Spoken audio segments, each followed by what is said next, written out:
Bienvenue sur ma chaîne Le Monde de la Science-Fiction. N'oubliez pas de liker et de vous abonner à la chaîne. L'odeur rance de la sueur et du lubrifiant synthétique imprégnait l'atmosphère confinée du hall d'enchères de la station Kelos 7. Des poutres métalliques grinçaient au-dessus des têtes, alourdies par des décennies de corrosion et d'abandon. Des projecteurs défaillants jetaient une lumière bleutée et cruelle sur des visages endurcis par une existence aux confins de la galaxie. Mercenaires, contrebandiers, ferrailleurs, tous attirés par la promesse d'une main-d'œuvre bon marché et de marchandises rares. Au centre de l'arène circulaire, une cage en acier trônait sur une estrade surélevée. À l'intérieur, recroquevillée dans un angle, se tenait une jeune créature. Pas humaine, pas tout à fait. Sa peau arborait un bleu profond, semblable aux abysses d'un océan oublié, maculé d'échymoses et de crasses. Un collier métallique encerclait son cou, pulsant d'une lueur rouge hostile qui se reflétait dans ses grands yeux lasses. Ses genoux étaient repliés contre sa poitrine, comme si elle cherchait à disparaître. Le commissaire-priseur, un homme au visage ridé comme du papier froissé et aux yeux vides de toute compassion, grimpa sur l'estrade. Sa voix résonna à travers un système d'amplification antique qui faisait crépiter chaque mot. « Prochain lot, quelque chose de spécial pour vous, bande de dégénérés !» Il frappa les barreaux du poing, provoquant un sursaut chez la captive. « Hybride sauvage, a blessé 3 propriétaires, indomptable. Si vous la cassez, c'est votre problème. » La foule réagit par des rires grossiers et des huées. Depuis le fond de la salle, un trafiquant au visage balafré lança un os, probablement un reste de repas de la cantine sordide de la station, vers la cage. L'os heurta les barreaux et tomba à l'intérieur. La réaction fut instantanée. La créature, l'hybride, bondit en avant avec une rapidité stupéfiante, s'emparant de l'os au sol. Ses mouvements étaient là, fluides, presque gracieux, malgré la maigreur évidente de ses membres. Elle siffla, un son inhumain qui provoqua une vague de malaise visible dans l'assistance. Ses dents, légèrement pointues aux canines, claquèrent dans l'air comme pour en tester la résistance. La salle recula collectivement, les rires cédant la place à des murmures inquiets. « Aucune offre ?» La voix du commissaire-priseur trahissait maintenant une irritation. « Même pas un collectionneur ?» Le silence s'abattit sur l'assemblée tel un voile pesant. Les visages qui, quelques instants auparavant, s'animaient d'une cruauté amusée, se détournaient maintenant, trouvant soudain un intérêt fascinant pour le plafond ou le plancher, n'importe où sauf la cage et son occupante. Puis, depuis les ombres au fond du hall, un homme leva la main. Un seul geste, calme et délibéré. Il se tenait légèrement plus grand que la plupart dans la foule, mais ce n'était pas sa taille qui attirait l'attention. Alors que d'autres portaient des armures voyantes et exhibaient leurs armes pour intimider, lui était vêtu d'une simple veste usée au coude, tachée de graisse de moteur. Son visage était marqué par les intempéries, témoignant d'une vie qui avait vu trop de choses, trop vite. Mais ses yeux, ils demeuraient calmes, observateurs, ne trahissant rien de ses pensées. « Dorian Voss », marmonna le commissaire-priseur, dont l'expression oscillait entre surprise et soulagement. « Vendu alors, à vous de jouer !» Tandis que la foule se dispersait en murmurant sur la folie d'acquérir une hybride sauvage, Dorian resta immobile, observant la cage de ce regard impénétrable. La jeune créature croisa son regard, le sien empli de suspicion et de quelque chose qui aurait pu être de la peur, si celle-ci n'avait pas été enfouie sous des couches de défiance. 2 gardes s'approchèrent de la cage, l'un manipulant maladroitement un jeu de clés électroniques, tandis que l'autre tenait un bâton paralysant levé. Ils étaient nerveux, cela se voyait à leurs gestes saccadés et à la sueur perlant sur leur front. « J'ignore pourquoi quelqu'un voudrait de celle-là », marmonna le premier garde en activant enfin le mécanisme de verrouillage. La porte coulissa avec un grincement métallique. « Elle n'a causé que des problèmes depuis qu'on l'a amenée ici. » Son compagnon grogna en signe d'acquiescement, pointant son bâton vers la jeune hybride. « Avance, monstre !» Le mot avait à peine quitté sa bouche qu'elle bougea. Plus tard, les témoins divergeraient sur ce qui s'était exactement passé. Certains jureraient que la fille s'était estompée, ses mouvements trop rapides pour l'œil humain. D'autres insisteraient qu'elle était restée étrangement immobile jusqu'au moment précis de frapper. Ce que personne ne contesta, ce fut le résultat. La tête du premier garde s'écrasa contre les barreaux avec un craquement écœurant, son corps devenant flasque. Avant qu'il ne touche le sol, elle avait déjà pivoté, désarmant le second garde d'une torsion du poignet qui semblait désinvolte mais devait être atrocement douloureuse à en juger par son hurlement. Elle exécuta une pirouette, un mouvement gracieux et inhumain qui défiait les contraintes de l'espace exigu, atterrissant derrière le second garde alors qu'il titubait en arrière. Le bâton volé s'anima dans sa main, crépitant d'énergie bleue. Un cri déchira le hall d'enchères, puis le silence retomba, lourd et complet. La jeune hybride se tenait maintenant au milieu de la pièce, le bâton bourdonnant d'un potentiel létal dans sa poigne. Sa poitrine se soulevait, non par l'effort, mais par l'intensité de la rage qui émanait d'elle comme la chaleur d'une fournaise. Ses yeux larges et féroces balayaient les visages un à un, défiant quiconque d'approcher. Du sang, pas le sien, éclaboussait sa peau bleue, lui donnant l'apparence d'une créature surgie d'antiques cauchemars. Dorian Voss ne bougea pas. Il ne chercha pas une arme. Du moins personne n'en vit sur lui. Il n'appela pas à l'aide ni des renforts. Il se contenta de l'observer, son regard stable, sa posture détendue. Quand il parla enfin, sa voix était basse et calme, tranchant la tension comme une lame. « Tu n'as plus à te battre. » 5 mots. Simple, direct, mais quelque chose dans son ton, ni pitié, ni peur, mais reconnaissance peut-être, figea la jeune créature. Durant un battement de cœur qui s'étira en une éternité, personne dans le hall d'enchères ne respira. Les jointures de l'hybride blanchirent autour du bâton, son corps tendu comme un ressort prêt à se relâcher. Puis, de manière inattendue, impossible, elle laissa tomber l'arme. Le bâton heurta le sol dans un cliquetis, sa charge électrique se dissipant dans une dernière étincelle. Le son résonna dans l'espace caverneux, marquant la transition du chaos vers quelque chose d'indéfini, mais indéniablement différent. Elle descendit de l'estrade lentement, délibérément. Aucune chaîne ne liait plus ses poignets. Aucun ordre ne lui avait été aboyé, pourtant elle se dirigea vers Dorian Voss avec une grâce prudente et prédatrice. Elle s'arrêta à ses côtés, son regard fixé sur le sol, les épaules tendues comme si elle s'attendait à recevoir un coup. Dorian hocha légèrement la tête, reconnaissant son choix sans en faire un spectacle. Puis il se tourna et marcha vers la sortie, la semelle de ses bottes laissant de légères empreintes dans la poussière qui recouvrait le sol. Elle suivit. Personne ne dit un mot. Les couloirs de la station à l'extérieur du hall d'enchères bourdonnaient de l'énergie frénétique habituelle de Kelos 7.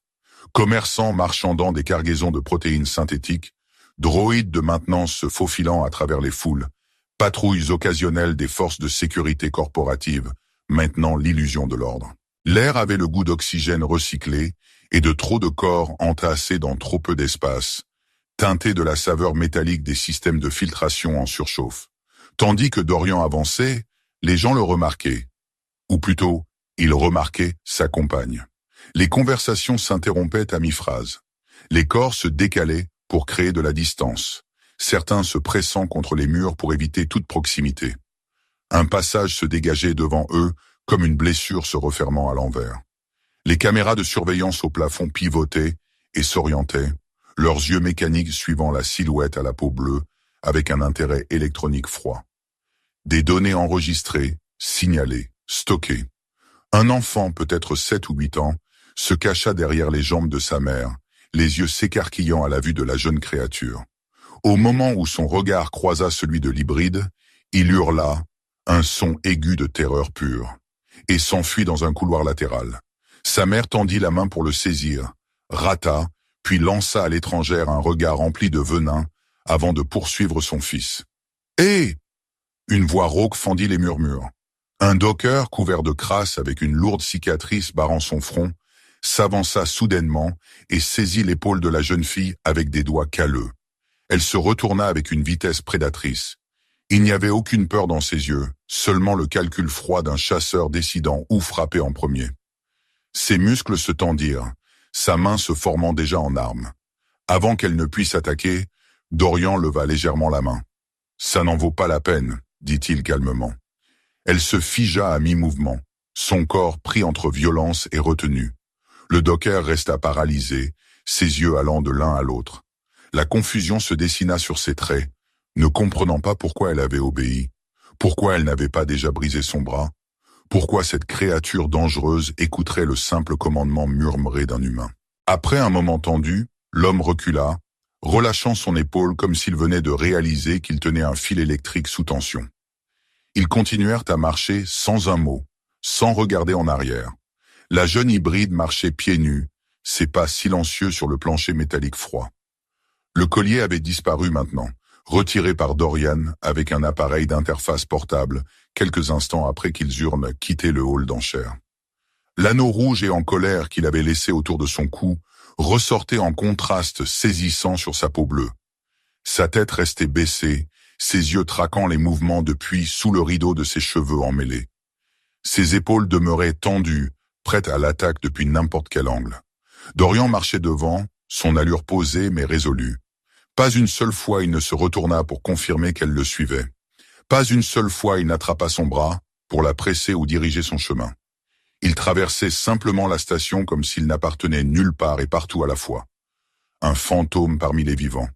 Elle le suivait, toujours exactement 3 pas derrière, assez près pour l'atteindre si nécessaire, assez loin pour s'échapper en cas de trahison. Ils passèrent devant des boutiques dont les propriétaires activaient précipitamment les volets de sécurité à leur approche. Devant des stands de nourriture où les vendeurs se chuchotaient des avertissements. Le mot hybride sifflait comme une malédiction. Une femme portant des colis trébucha dans sa hâte d'éviter de croiser leur chemin, renversant ses marchandises sur le sol, mais ne faisant aucun geste pour les récupérer jusqu'à ce que Dorian et sa compagne soient passés. Depuis un bar latéral, un groupe de trafiquants observa leur progression, leur voix délibérément assez forte pour être entendue. « Tu vois ça? Peau bleue sans collier. Je parie 10 crédits qu'elle le tue avant qu'il n'atteigne les quais. T'es complètement dingue. Elle ne se domestique jamais. Jamais vraiment. » Un homme costaud avec l'insigne de l'autorité portuaire sur l'épaule s'appuyait contre le mur du couloir, les yeux vitreux par les stimulants synthétiques. Alors que la jeune créature passait, il tendit soudain la main, les doigts cherchant son bras. « Hé, ma belle, combien il a payé pour toi ?» Dorian ne s'arrêta pas, ne dégaina pas d'arme, tourna simplement la tête d'un quart de tour, pas plus, et croisa le regard de l'homme. Le docker se figea à mi-phrase, les mains suspendues dans l'air, à quelques centimètres de la peau de la jeune fille. Quelque chose dans le regard de Dorian le fit lentement retirer sa main, se plaquant contre le mur sans un autre mot. Elle s'était tendue, recroquevillée pour frapper, les doigts bleus s'enroulant en griffes létales. Mais l'attaque ne vint jamais. Elle observa Dorian, étudia sa réaction, puis continua à le suivre, maintenant sa distance précise. Alors qu'ils tournaient au coin, un murmure âpre flotta derrière eux. « Elle te tranchera la gorge avant même de dire merci. » Personne n'adressa la parole directement à eux, pas avant qu'ils ne soient bien hors de portée d'oreille. L'artère principale de la station laissa place à des couloirs plus étroits, des tunnels de maintenance, et finalement la baie d'amarrage, une vaste caverne de métal et d'ombre, où des vaisseaux de toute taille et état de réparation attendaient comme des bêtes endormies. Le vaisseau de Dorian n'était ni le plus grand, ni le plus impressionnant.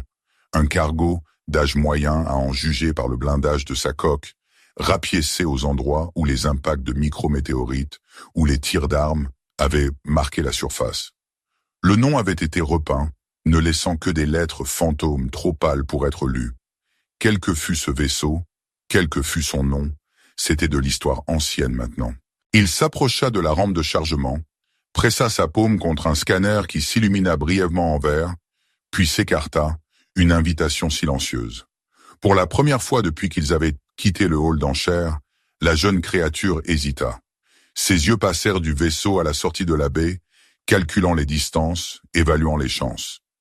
Dorian ne poussa pas, ne cajola pas, attendit simplement, son expression neutre. Après un long moment, elle gravit la rampe, les épaules voûtées comme si elle s'attendait à traverser un champ de force ou déclencher un piège. Quand rien ne se produisit, ses pas gagnèrent légèrement en confiance, bien que la méfiance ne quittât jamais ses yeux. Dorian la suivit à l'intérieur, et la rampe se referma derrière eux avec un sifflement pneumatique, les scellant loin du monde chaotique de Kelos 7. À l'intérieur, le cargo était utilitaire au mieux. Des murs métalliques nus montraient que les cicatrices de réparation hâtive et de solutions improvisées. L'éclairage, faible et teinté d'ambre, projetait de longues ombres sur des surfaces encombrées d'outils et de pièces détachées. L'air sentait l'huile de moteur, l'oxygène recyclé et la légère odeur de solvant. L'espace de vie principal était une seule pièce servant à plusieurs fonctions, en partie cuisine, en partie atelier, en partie quartier de couchage. Les quelques effets personnels existants étaient rangés efficacement dans des casiers soudés au mur. Une petite unité de préparation alimentaire bourdonnait dans un coin, à côté de ce qui ressemblait à des rations militaires empilées en rangées nettes. Dorian se dirigea vers l'unité, appuya sur plusieurs boutons et attendit qu'elle s'anime. « Tu devrais manger », dit-il sans se retourner, les premiers mots qu'il avait prononcés depuis le hall d'enchères.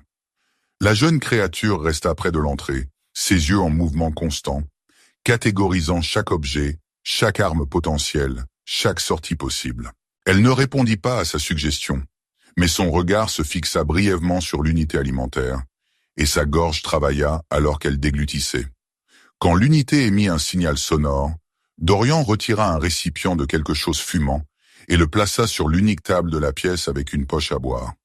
Il se déplaça ensuite vers l'autre côté de la pièce, lui donnant de l'espace. Durant plusieurs longs moments, elle ne bougea pas.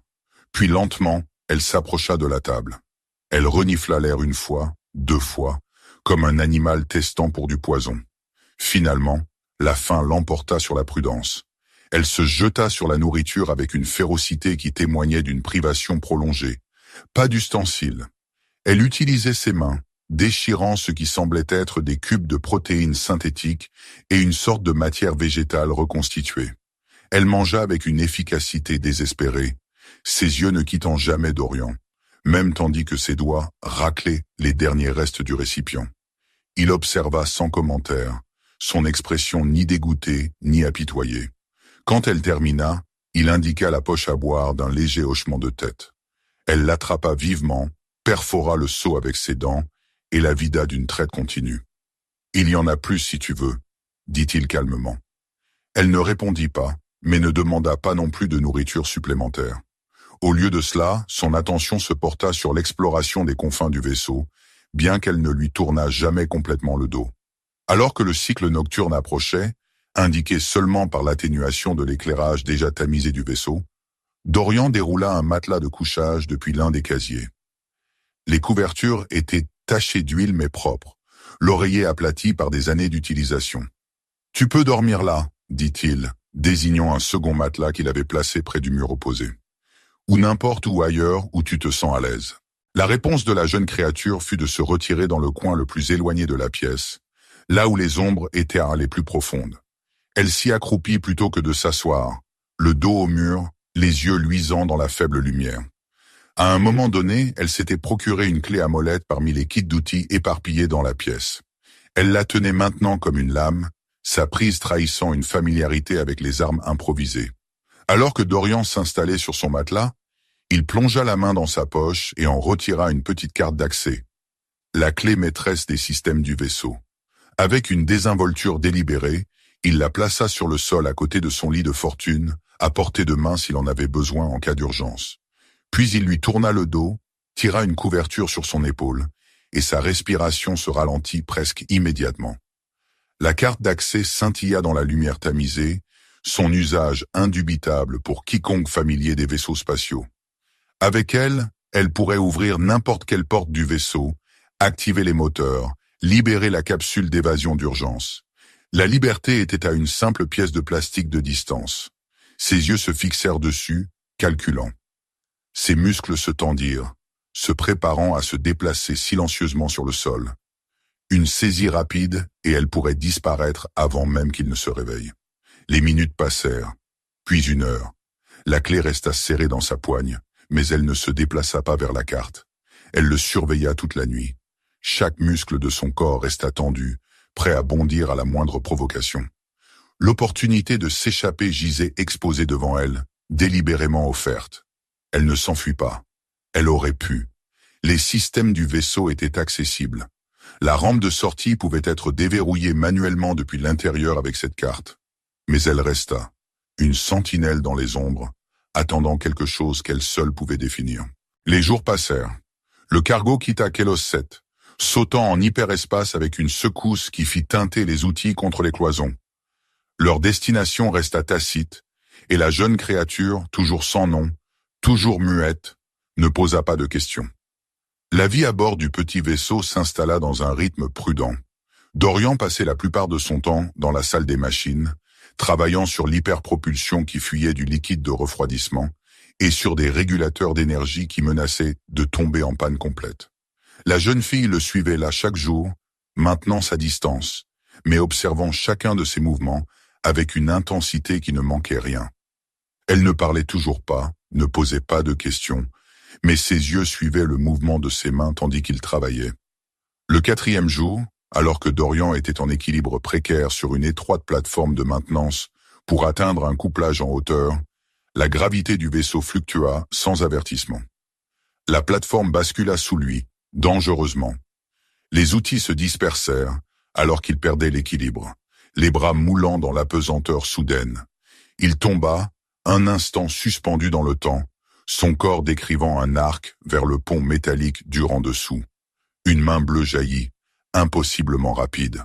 Des doigts se refermèrent autour de son poignet, avec une précision et une force qui démentaient leur apparence mince.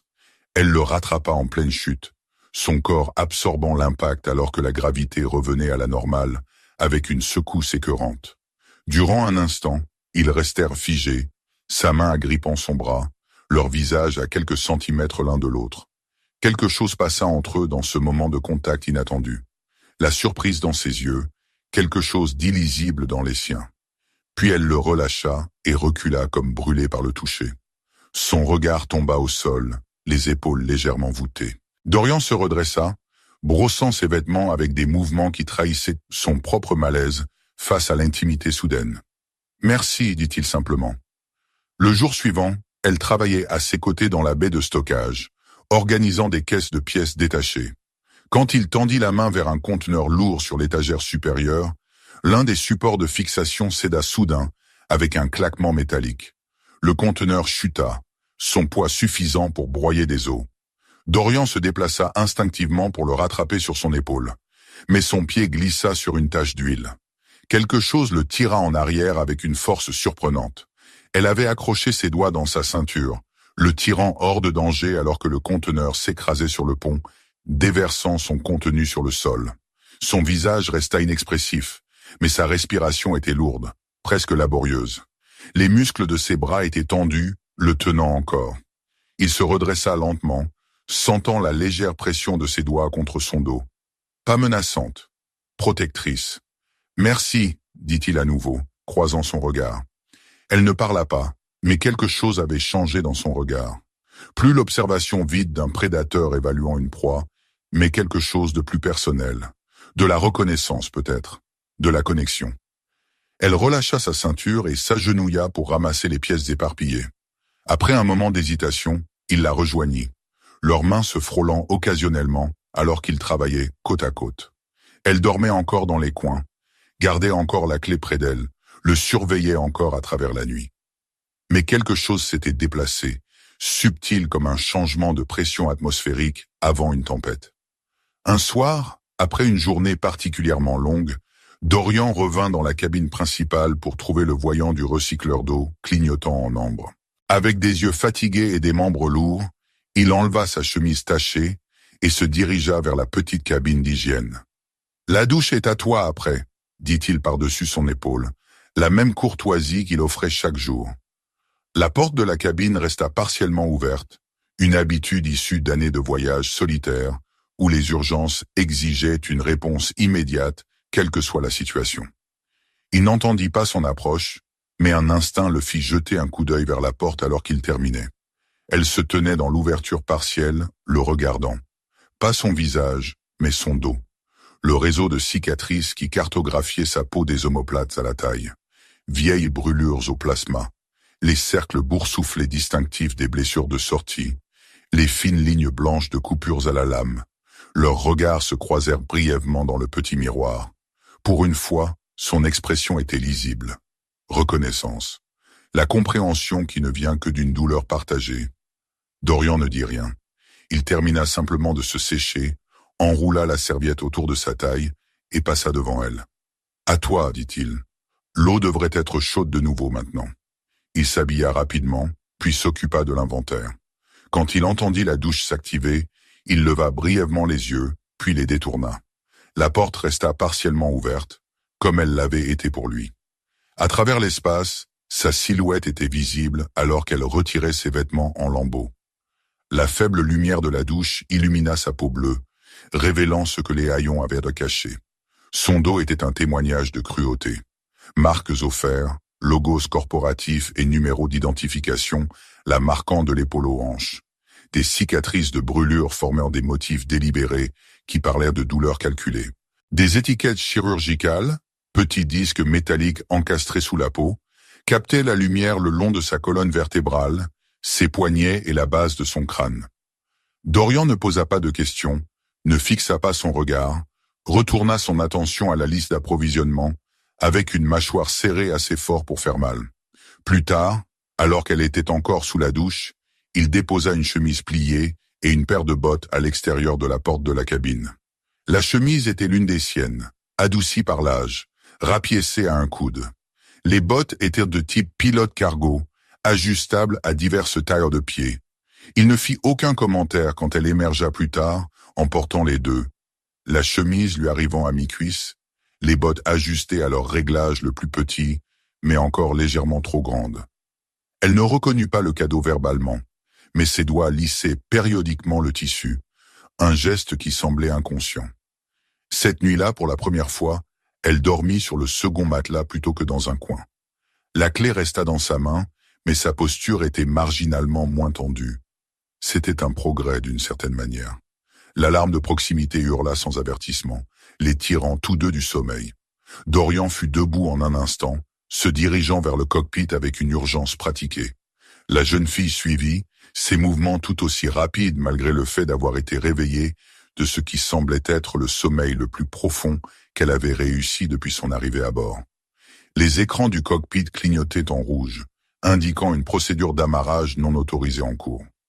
Un vaisseau avait égalé leur vélocité et forcé un scellement dur contre le sas principal, une tactique favorisée par les pirates et mercenaires à travers les systèmes extérieurs. « Recule !» ordonna Dorian, la dureté dans sa voix inhabituelle après des jours de ton mesuré. Il tendit la main sous la console du pilote, retirant un petit pistolet à impulsion. La première arme qu'elle lui voyait manier. Elle n'obéit pas. Au lieu de cela, elle se déplaça vers les commandes du sas, les doigts planant au-dessus de la séquence de verrouillage d'urgence. Avant que l'un ou l'autre ne puisse agir, la porte intérieure du sas siffla en s'ouvrant, outrepassée par des systèmes externes plus sophistiqués que les protocoles de sécurité désuets du cargo. 4 silhouettes entrèrent dans la cabine principale. Leur armure était dépareillée mais de haute qualité, portant l'insigne de contractants militaires privés plutôt que de toute force de sécurité reconnue. Chacun portait des armes qui coûtaient plus que le cargo entier. Des perturbateurs ciblés conçus pour neutraliser sans tuer, précieux pour ceux dans le commerce de la récupération plutôt que de l'élimination. Leur chef s'avança, son casque se rétractant pour révéler un visage marqué par ce qui ressemblait à des brûlures chimiques.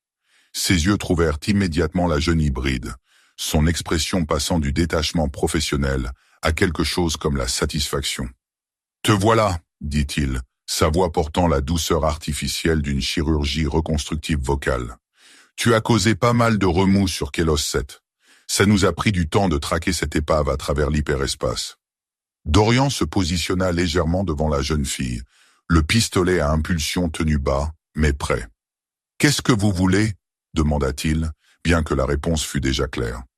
Le chef mercenaire sourit, l'expression n'atteignant jamais ses yeux. « Elle est propriété étiquetée, hybride militaire, dispositif de sécurité à contrôle distant toujours actif. » Il tapota son affichage de poignet avec insistance. « Rendez-la ou mourrez. » Derrière Dorian, la jeune fille se raidit. Sa respiration changea, devenant superficielle et rapide. Le son de son cœur, audible pour Dorian même à distance, accéléra jusqu'à un rythme dangereux. « Si elle résiste, » continua le mercenaire, Le collier détonne. L'implant est toujours là, même si vous avez retiré le dispositif externe. Assez salissant. Rayon d'effet d'environ 3 mètres. Il balaya la cabine avec une inquiétude exagérée. C'est la majorité de ce vaisseau, je présume. Dorian ne bougea pas, ne leva pas son arme, ne regarda pas en arrière vers la jeune fille dont la respiration était devenue presque imperceptible de peur ou de rage. Impossible de dire laquelle. « Prenez-moi à sa place », dit-il calmement. « Laissez-la partir. » Les sourcils du mercenaire se levèrent légèrement. La première réaction authentique qu'il avait montrée. « Voilà qui est inattendu. Qu'est-ce qu'une hybride pour vous? Surtout celle-là. » Il hocha la tête vers la jeune fille. « Vous savez ce qu'elle est, n'est-ce pas? Ce pourquoi elle a été conçue. » L'expression de Dorian resta impassible. « Ça n'a pas d'importance. » De derrière lui vint un seul mot, prononcé d'une voix rauque de désuétude, mais indéniablement féroce. « Non. » La jeune fille bougea, non pas loin de la menace, mais vers elle. Elle glissa devant le bras tendu de Dorian, avec une grâce fluide qui surprit momentanément même les mercenaires. Le plus proche leva son perturbateur, mais elle était déjà à l'intérieur de sa garde.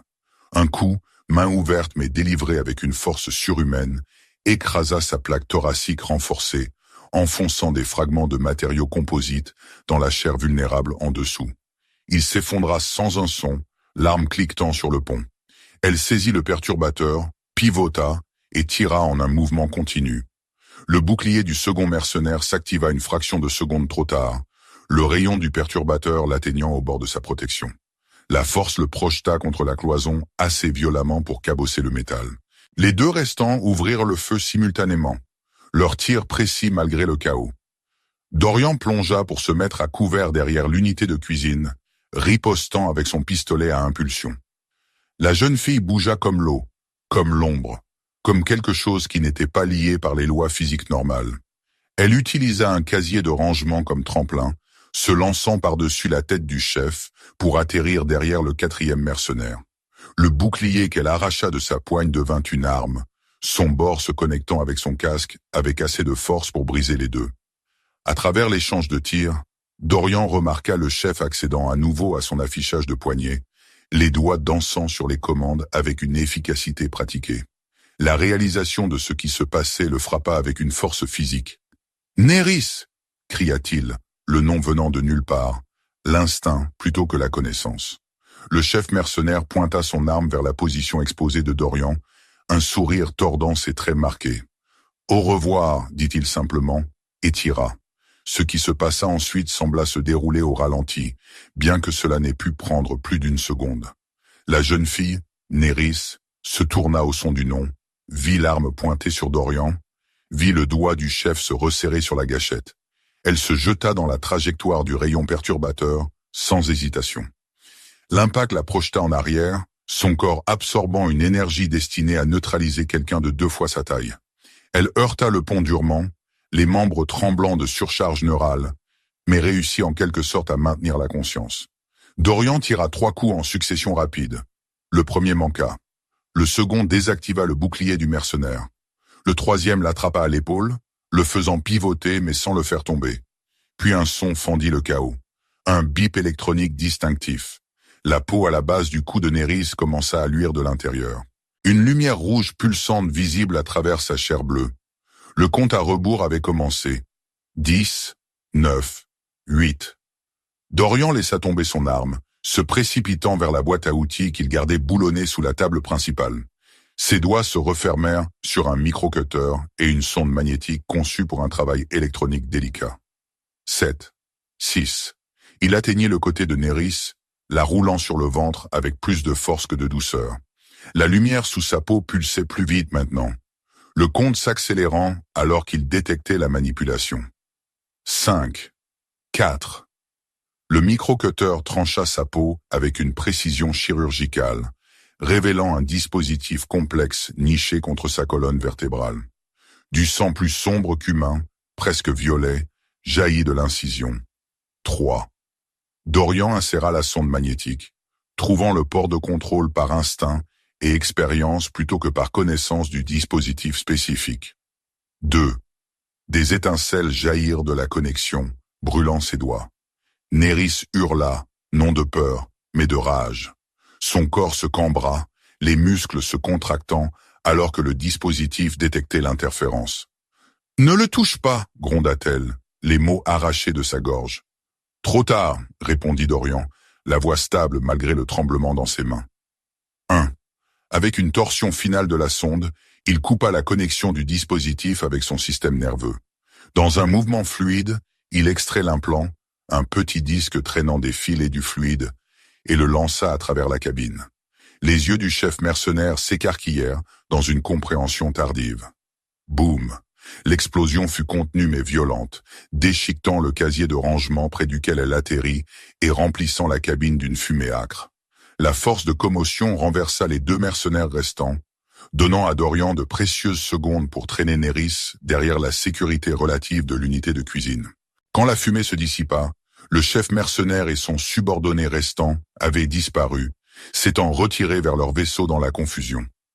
Les pinces d'amarrage se désengagèrent avec un grincement métallique, et le cargo trembla alors que l'autre vaisseau se détacha et accéléra au loin. Le silence descendit, brisé seulement par le crépitement de petits feux électriques et le sifflement du système de suppression d'incendie s'activant automatiquement. Nerys tremblait sous les mains de Dorian, sa respiration saccadée, ses muscles spasmodiques par les suites du perturbateur et du retrait de l'implant.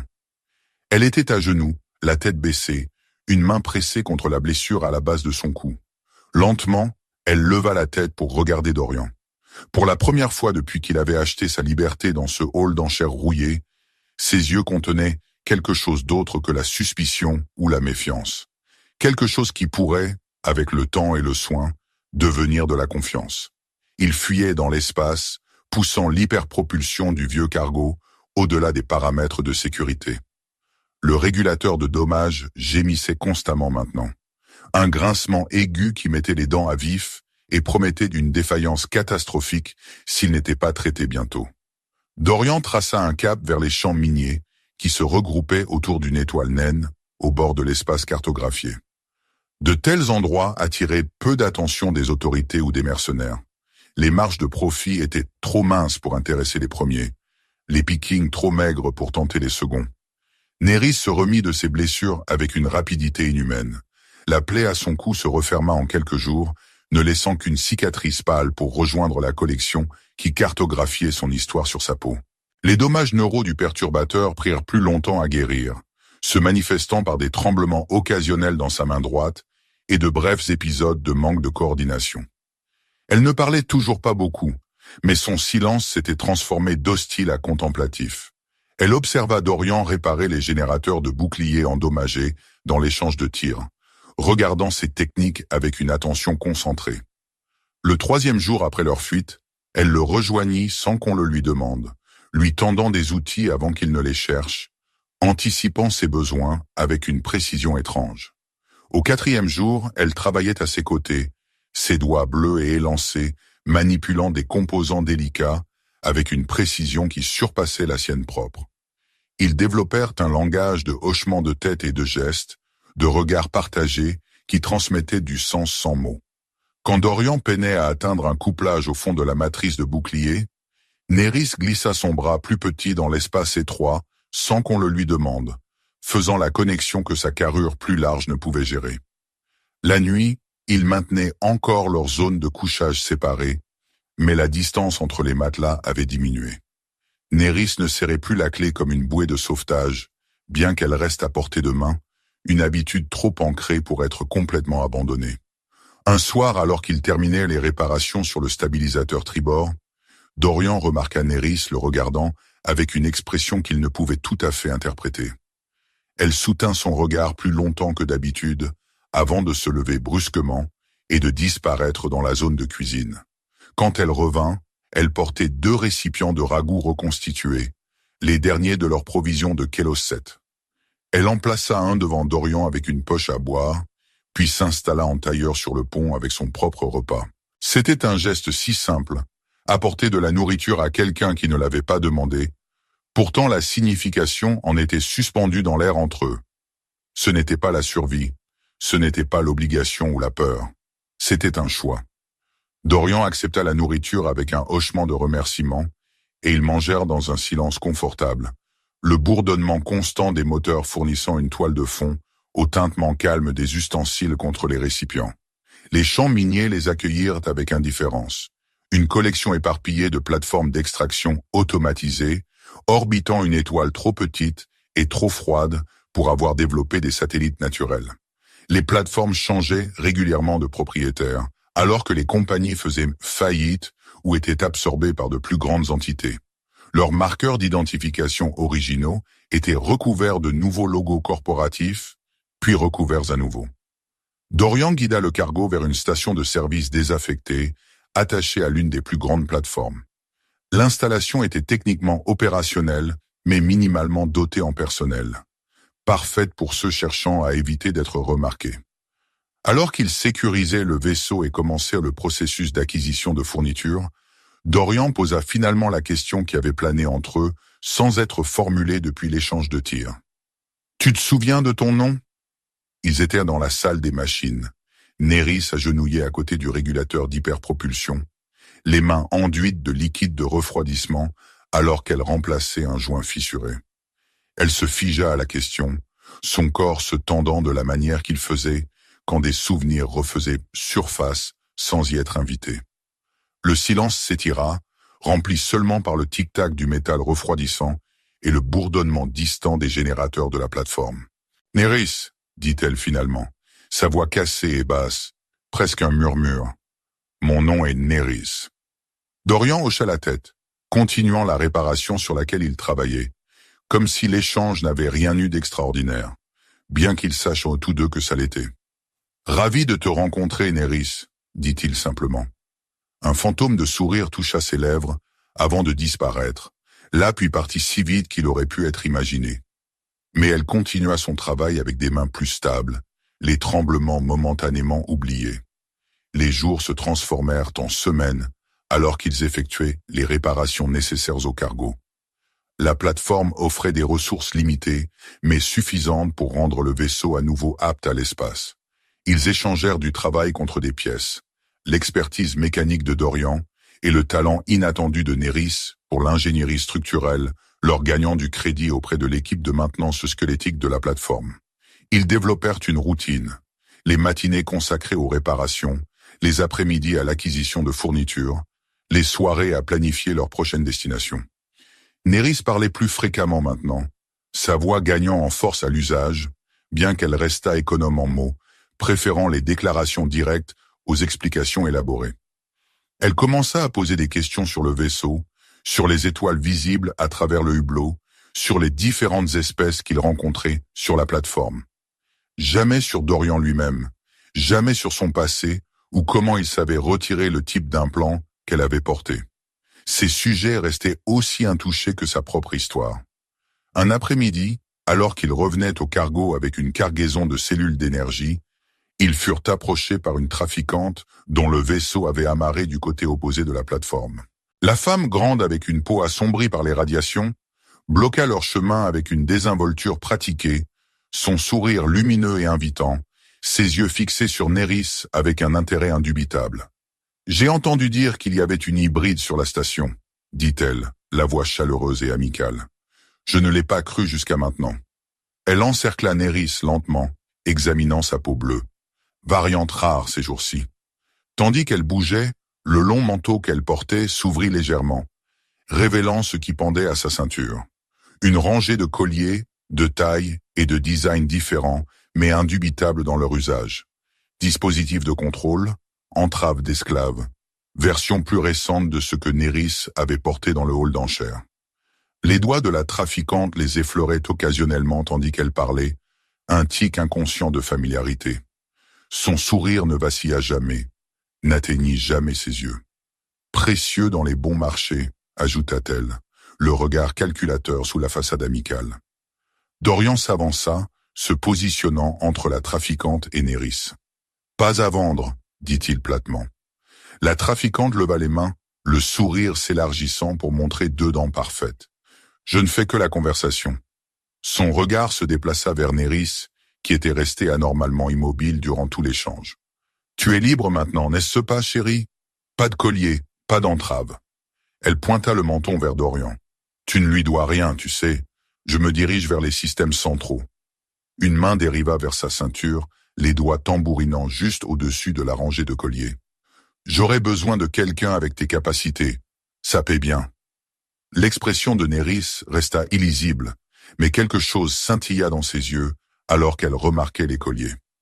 Reconnaissance du piège sous les mots amicaux. Pense-y, continua la trafiquante, le sourire fixe. Mon vaisseau part demain au début du cycle.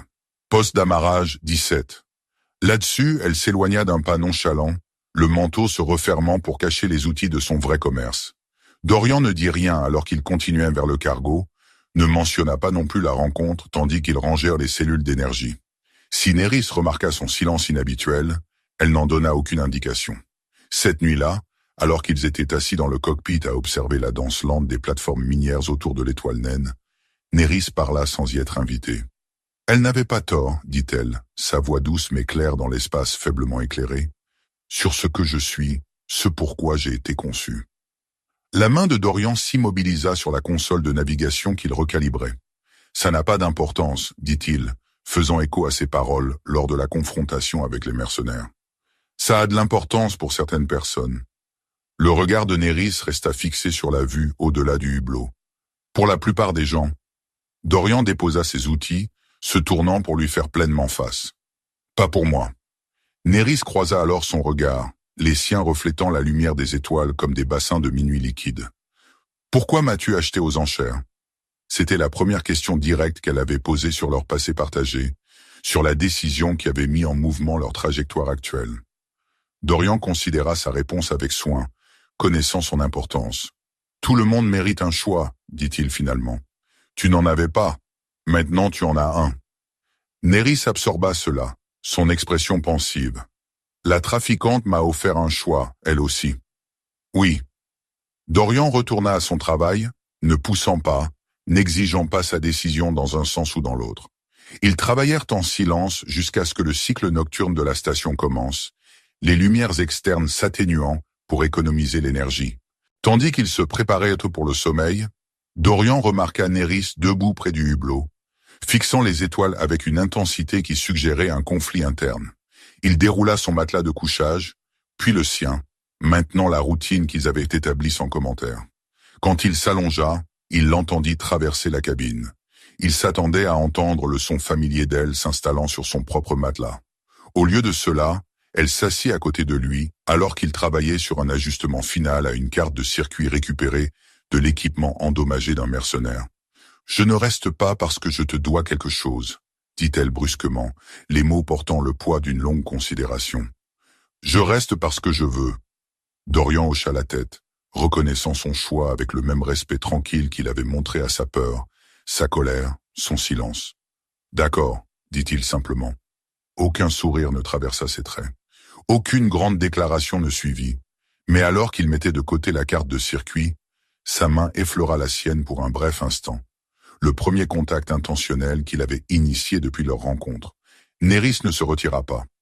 Dans la nuit artificielle de la plateforme minière, avec l'étoile distante projetant des ombres à travers le hublot, quelque chose changea entre eux. Fragile comme une connexion nouvellement formée, fort comme le lien forgé dans la survie partagée. Des mois plus tard, leur voyage les amena à un avant-poste au bord des systèmes intermédiaires. Un endroit où les frontières entre légal et illégal s'estompaient, mais où les mécaniciens qualifiés pouvaient trouver du travail stable sans trop de questions posées. Le cargo, maintenant réparé, amélioré et prudemment fiable, s'installa dans un poste d'amarrage aux docks commerciaux sans incident. Ils avaient développé une réputation d'une certaine sorte. Efficace, discret, cher mais valant le prix pour les travaux nécessitant discrétion et expertise technique.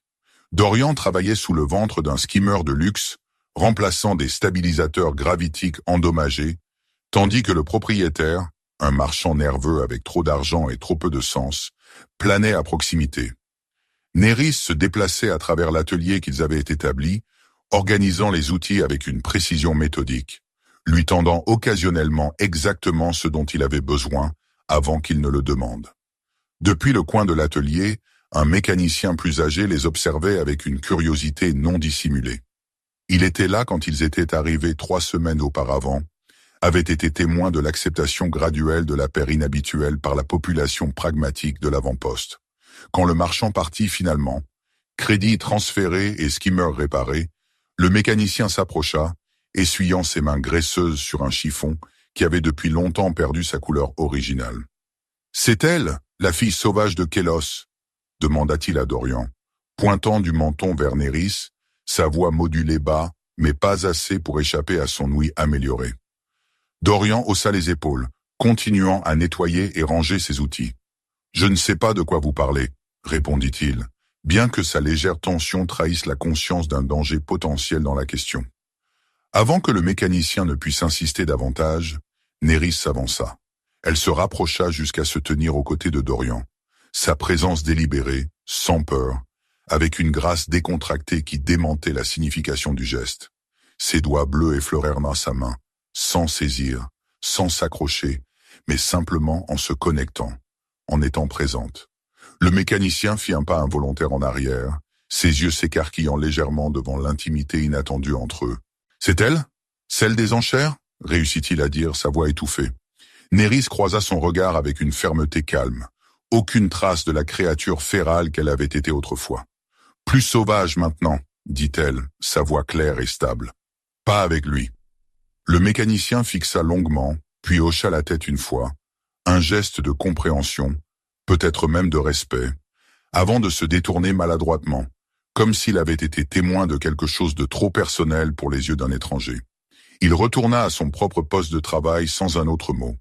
Alors que le cycle diurne de l'avant-poste commençait à décliner, projetant de longues ombres à travers les portes ouvertes de l'atelier, Dorian et Néris retournèrent ensemble vers leur vaisseau.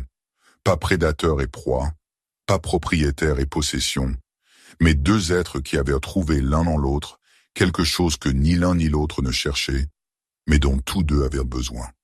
Un choix librement fait, une connexion librement offerte, une chose sauvage, indomptée, mais choisissant de rester.